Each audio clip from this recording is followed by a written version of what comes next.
Ads లేకుండా latest episodes చూడండి.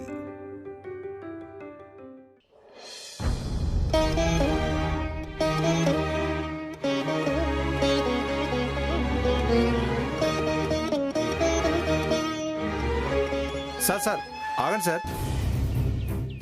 ఎవరండి మీరు? నువ్వు కొత్తగా ఉద్యోగంలో చేరావా బాబు? అవును సార్, కొత్తగా అపాయింట్ చేశారు మా మేడం. మీ మేడం అంటే? Aishwarya madam sir. ఆ మేడంని కలవడానికి వచ్చాను. మా మేడంని కలవడానికి వచ్చేవాళ్ళందరూ దర్జాగా కారులో వస్తారు సార్, ఇలా నడిచేవరూ రారు. నేను ఇలా నడిచి వచ్చే పరిస్థితి కల్పించింది మీ మేడమ్మే. ఆవిడతో అర్జెంటుగా మాట్లాడాలి. సార్ సార్ ఆగండి సార్.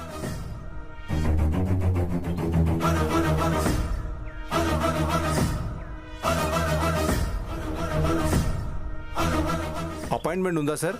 అపాయింట్మెంటా? లేదు. మా రూల్స్ ప్రకారం అపాయింట్మెంట్ లేని వాళ్ళు ఎవరు గేటు దాటి లోపలికి ఇలా అడుగు పెట్టకూడదు సార్. నా ఫ్యాక్టరీలోకి రావడానికి నాకు అపాయింట్మెంట్ కావాలా? మీ ఫ్యాక్టరీ ఏంటి సార్? ఇది మా ఐశ్వర్య మేడం గారిది. నిన్న మొన్నటి వరకు ఇది మాది. ఈరోజు మీది కాదు కదా సార్. కాబట్టి మీరు అపాయింట్మెంట్ తీసుకున్న తర్వాతే లోపలికి వెళ్ళాలి. ఫోన్ చేయి, మీ మేడంకి ఫోన్ చేయి. ఫోన్ చేసి ఆనంద గజపతి వర్మ గారు మీ అపాయింట్మెంట్ కోసం వచ్చారని చెప్పు.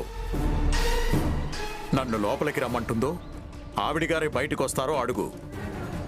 Okay sir.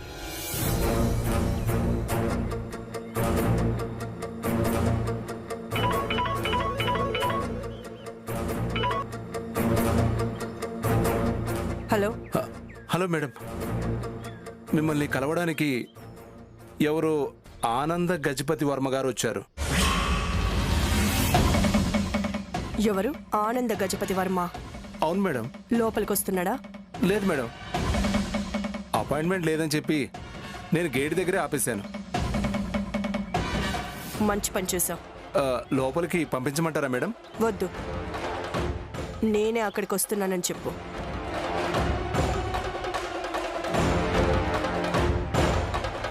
మేడం గారే ఇక్కడికి వస్తున్నారు. ఆవిడ్ని కలవడానికి నేనొస్తే నన్ను కలవడానికి ఆవిడే గేటు దగ్గరకు వస్తుంది. ఇప్పుడు అర్థమైందా నా రేంజ్ ఏంటో? అర్థమైంది సార్.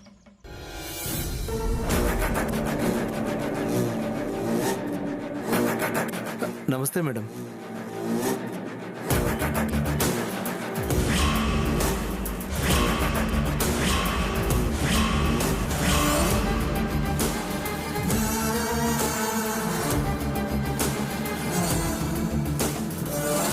ఎందుకు వచ్చారు? ఇంకా ఇది AAA మసాలా కంపెనీ అని అనుకుంటున్నారా?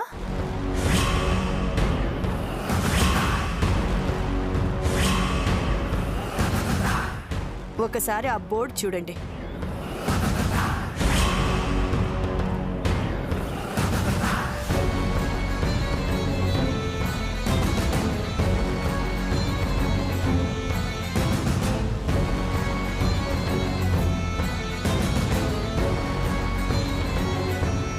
చూశాను. ఇది ఐశ్వర్య మసాలా కంపెనీ అని తెలిసే వచ్చాను. తెలిసి కూడా ఎందుకు వచ్చినట్టు? అంటే విషయం తెలిసాక బుద్ధున్న వాళ్ళెవరూ రారు కదా.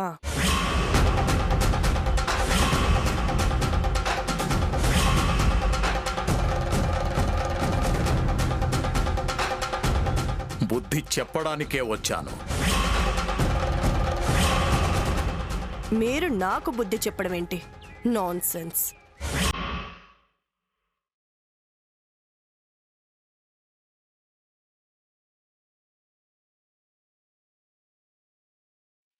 ఇది నా సామ్రాజ్యం. వీళ్ళందరూ నా మనుషులు. నా సామ్రాజ్యానికొచ్చి నా మనుషుల ముందు నోటికొచ్చినట్టు మాట్లాడితే ఏం చేస్తావు? నీ మనుషులతో కొట్టిస్తావా? కొట్టి చంపిస్తావా? ఏం చేస్తావో చెప్పు. Shut up. అర్థమైంది. తమరిక్కడికి ఎందుకొచ్చారో అర్థమైంది. ఇలా అరిచి అల్లరి చేసి ఫ్యాక్టరీలో న్యూసెన్స్ క్రియేట్ చేయటానికే వచ్చారు కదా? అసలు ఇంత జరిగాక కూడా ఏ మొహం పెట్టుకొని మళ్ళీ ఈ ఫ్యాక్టరీకి వచ్చావు?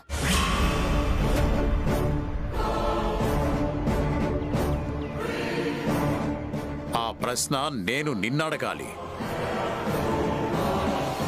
మమ్మల్ని ఇంత మోసం చేసి ఈ ఫ్యాక్టరీని కాజేసిన నువ్వు ఏ మొహం పెట్టుకుని ఈ ఫ్యాక్టరీకి వచ్చావు? ఏ మొహం పెట్టుకుని ఈ ఫ్యాక్టరీకి యజమానురాలుగా చలామణి అవుతున్నావు? ఏ మొహం పెట్టుకుని దర్జాగా ఆ చైర్లో కూర్చొని సంతకాలు చేస్తున్నావు?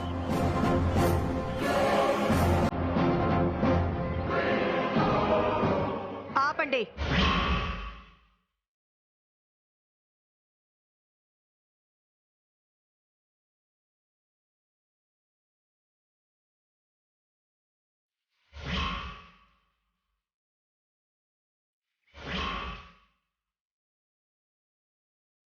అర్థం లేకుండా నోటికొచ్చినట్టు మాట్లాడొద్దు. లీగల్గా ఇక్కడికి వచ్చే హక్కు నాకుంది. లీగల్గా నా ఫ్యాక్టరీకి వచ్చి నాకు కావాల్సింది చేసుకునే హక్కు నాకుంది. ఇల్లీగల్గా ఫ్యాక్టరీకి వచ్చింది మీరు, గొడవ చేస్తుంది మీరు. న్యూసెన్స్ కేసు పెట్టానంటే పోలీసులు వచ్చి వ్యాన్లో తీసుకెళ్తారు. జాగ్రత్త.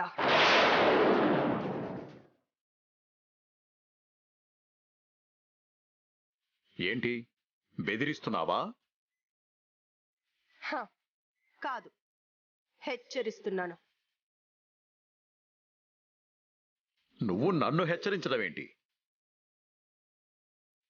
నేనే నిన్ను హెచ్చరించడానికి వచ్చాను. కార్మికుల్ని మోసం చేయొద్దని హెచ్చరించడానికి వచ్చాను. మర్యాదగా ఇక్కడ పనిచేసే వర్కర్స్కి జీతాలు సరిగ్గా ఇవ్వు. ఫ్యాక్టరీ వ్యవహారాలన్నీ సక్రమంగా చూడు. నీ తప్పుడు నిర్ణయాల వల్ల, నీ స్వార్థపూరిత నిర్ణయాల వల్ల, అత్యాశతో తీసుకునే దుర్మార్గపు నిర్ణయాల వల్ల ఫ్యాక్టరీ మూతపడే పరిస్థితి రానివ్వద్దు. అలాంటి పరిస్థితి వస్తే 100 కుటుంబాలు రోడ్డున పడతాయి. వాళ్ళ ఉసురు తగిలి ఇంతకింత అనుభవిస్తావు. ఏంటి శాపనార్థాలు పెడుతున్నావా? నా ఫ్యాక్టరీలో ఎలా ఉండాలో, నా వర్కర్స్కి ఏం చేయాలో నాకు తెలుసు. నీ ఉచిత సలహాలేం అక్కర్లేదు. మర్యాదగా వచ్చిన దారినే వెళ్ళిపో.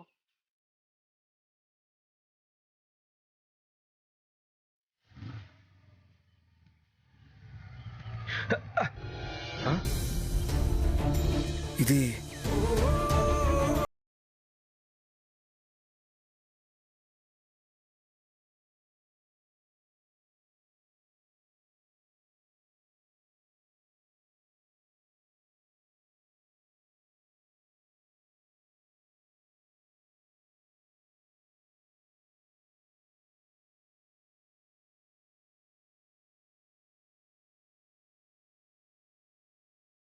అఖిల్ బాబు, ఒకవేళ మామయ్య గారు ఫ్యాక్టరీకి ఏమైనా వెళ్ళారేమో. వెళ్ళుండొచ్చు. పద వెళ్దాం.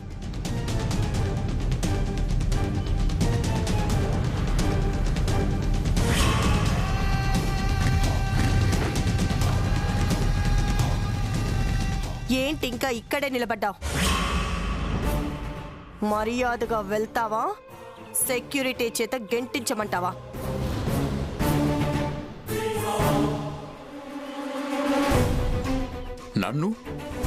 నన్ను సెక్యూరిటీ వాడితో గెంటిస్తావా? మనిషికొక మాట, గొడ్డుకొక దెబ్బ అంటారు కదా. మాట వినకపోతే దెబ్బ కొట్టి అదిలించాలి కదా. అంత అవసరం లేదు. నేను మనిషినే కాబట్టి నాకు మాట చాలు. నువ్వు గొడ్డువి కాబట్టి దెబ్బతింటావు. ఏదో ఒకరోజు దెబ్బతినడానికి సిద్ధంగా ఉండు.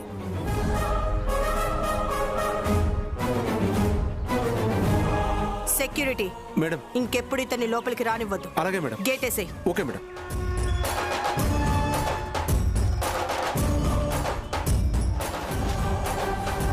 డాడీ ఏం డాడీ ఇది? మీరు ఎక్కడికి వచ్చారండి?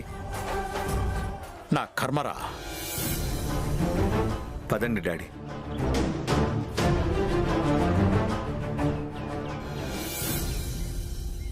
ఏంటి, మీరు మన ఫ్యాక్టరీకి వెళ్ళారా? అవును వసంత, వెళ్ళాను.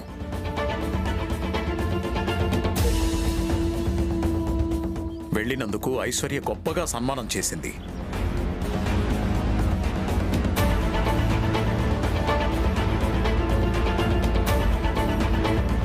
ఇది ఐశ్వర్య మసాలా కంపెనీ అని తెలిసే వచ్చాను. అంటే విషయం తెలిసాక బుద్ధున్న వాళ్ళెవరూ రారు కదా. మర్యాదగా వెళ్తావా, సెక్యూరిటీ చేత గెంటించమంటావా? చిచ్చి, అది అసలు మనిషేనా?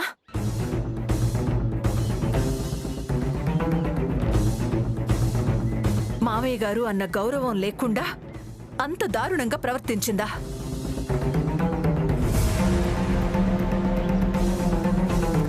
కనీసం వయసులో పెద్దవాళ్ళు అన్న మర్యాద కూడా లేకుండా అంత నీచంగా ప్రవర్తిస్తుందా? అసలు మీరు ఫ్యాక్టరీకి ఎందుకు వెళ్లారు? వెళ్లకుండా ఉండలేకపోయాను వసంత. మా తాత ముత్తాతలు ఎంతో మందికి జీవనోపాధి కల్పించడం కోసం ఆ కంపెనీని స్థాపించారు.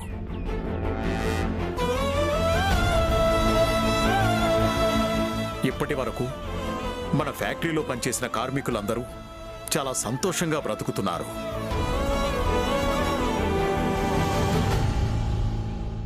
ఇప్పుడు ఆ కంపెనీ స్వార్థపర్రాలైన ఐశ్వర్య చేతిలోకి వెళ్ళిపోయింది వసంత.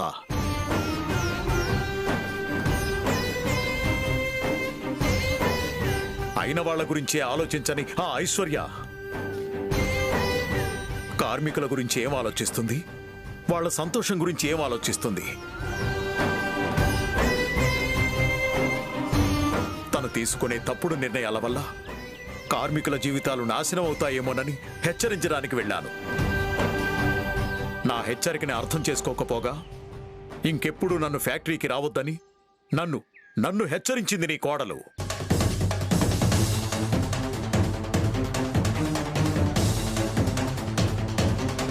చిచ్చి, నా కోడలేంటి? అది నా కోడలు కానే కాదు. మనల్ని ఎంత మోసం చేసిన మనిషి,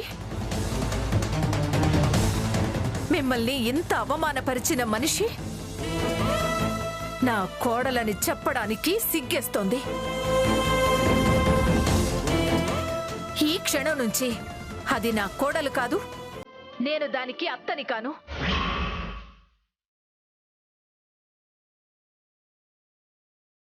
నీ దృష్టిలో తను కోడలు కాకపోయినా ప్రపంచం దృష్టిలో తను మన కోడలే కదా వసంత. పలానా ఆనంద గజపతి వర్మ గారి కోడలు, పలానా వసంత గారి కోడలు ఇంత దారుణం చేసింది, ఇంత నీచం చేసింది అని అందరూ అనుకుంటారు కదా.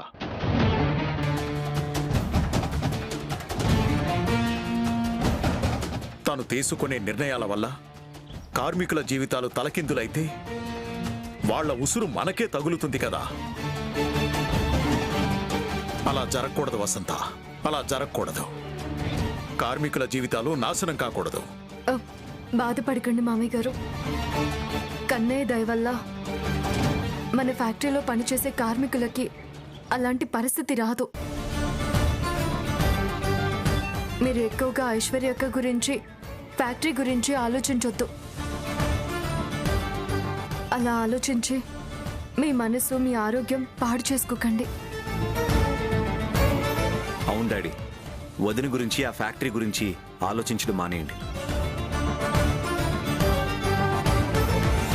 ఒకవేళ వదిన కార్మికులకి నష్టం కలిగే పని ఏదన్నా తలపెడుతుందని తెలిస్తే దాన్ని ఎలా ఆపాలో, ఆ తప్పుని ఎలా సరిదిద్దాలో నేను చూసుకుంటాను.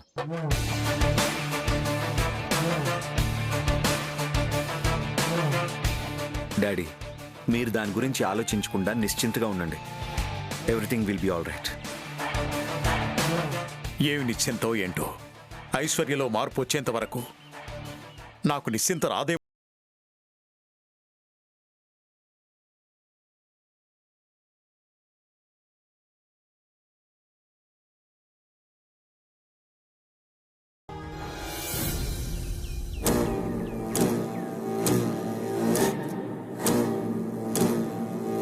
ఫ్యాక్టరీని వాళ్ళ చేతుల్లో నుంచి లాగేసుకున్నాను.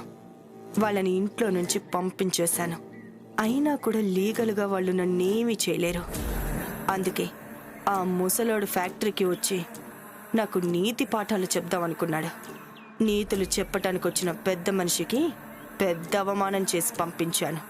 ఆ విషయం ముసలాడు ఖచ్చితంగా అఖిల్ వాళ్ళకి చెప్తాడు. నన్ను దెబ్బ కొట్టడం కోసం అఖిల్ వాళ్ళు ఏదో ప్లాన్ చేస్తూనే ఉంటారు. అక్కడేం జరుగుతుంది ఏంటి అనేది ఎప్పటికప్పుడు నేను తెలుసుకుంటూ ఉండాలి. ఎస్, తెలుసుకోవాలి. వనజాక్షితో మాట్లాడదాం.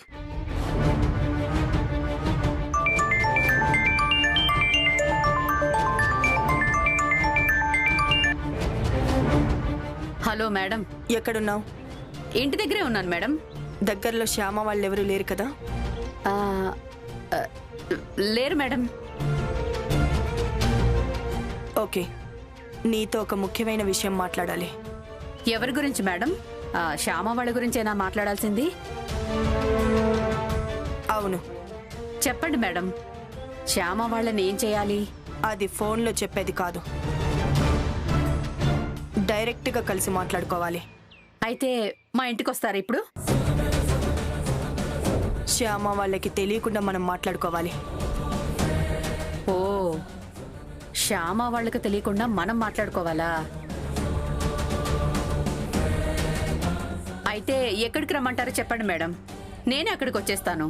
నేను లొకేషన్ పంపిస్తాను, నువ్వు అక్కడికి వచ్చేయ్. ఓకే మేడం, తొందరగా లొకేషన్ పెట్టండి. తొందరగా నేను అక్కడికి వచ్చేస్తాను. తొందరగా మనం మాట్లాడేసుకుందాం. తొందరగా నేను పని పూర్తి చేసేస్తాను. మీరు తొందరగా డబ్బులు ఇచ్చేద్దరు గాని.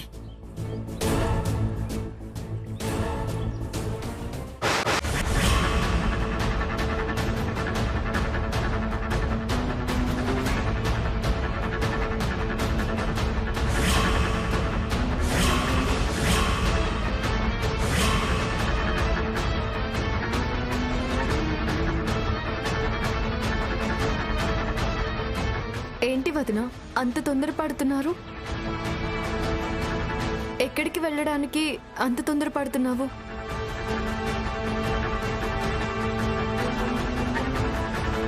ఏంటిలా మాట్లాడుతుంది? కొంపదీసి వినేసిందా ఏంటి కర్మ? నాకు అర్థమైంది వదిన, నువ్వు ఎక్కడికి వెళ్తున్నావో నాకు బాగా అర్థమైంది.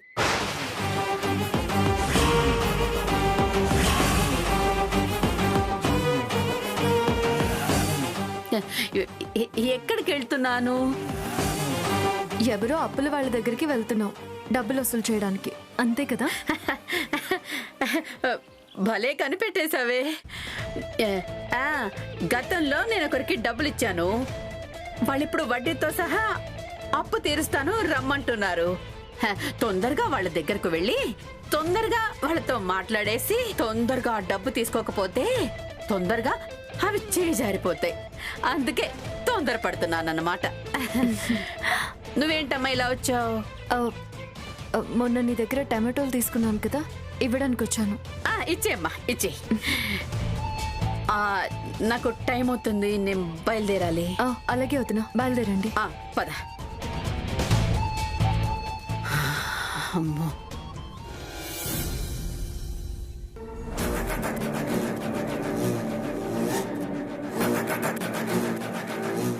సారీ మేడం, రావడం కొద్దిగా లేట్ అయింది.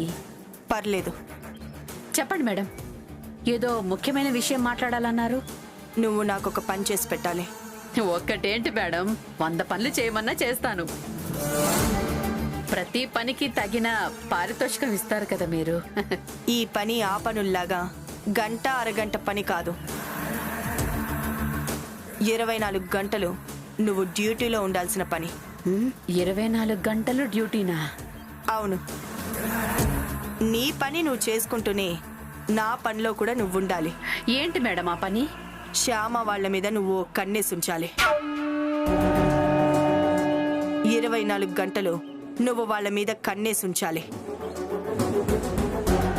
24 గంటలు వాళ్ళ మీద కన్నేసి ఉంచేంతగా అవసరం ఏమొచ్చింది మేడం? ఆ అవసరాలు, ఆ వివరాలు నీకు అనవసరం. శ్యామ వాళ్ళ ఇంట్లో ఏ క్షణం ఏం జరుగుతుందో, ఎవరు ఏం ఆలోచిస్తున్నారో ఎప్పటికప్పుడు నువ్వు తెలుసుకొని నాకు తెలియజేయాలి. అలాగే మేడం. వాళ్ళు నిద్ర లేచి పళ్ళు తోముకుంటున్న దగ్గర నుంచి రాత్రి పక్క వేసుకొని పడుకునేంత వరకు మీకు ప్రతిదీ చెప్తాను. పళ్ళు తోముకోటాలు, పక్కలేసుకుని పడుకోటాల గురించి నాకు చెప్పక్కర్లేదు. వాళ్ళు మాట్లాడుకునే ముఖ్యమైన విషయాలు నాకు చేరవేయాలి. ఓకే మేడం, అలాగే చెప్తాను. గుడ్. 24 గంటలు డ్యూటీ అంటున్నారు. మరి పారితోషికం? నువ్వు ఊహించిన దానికంటే ఎక్కువే ఇస్తాను. దాని గురించి నువ్వేం ఆలోచించకుండా చెప్పిన పని చెయ్యి. Okay madam.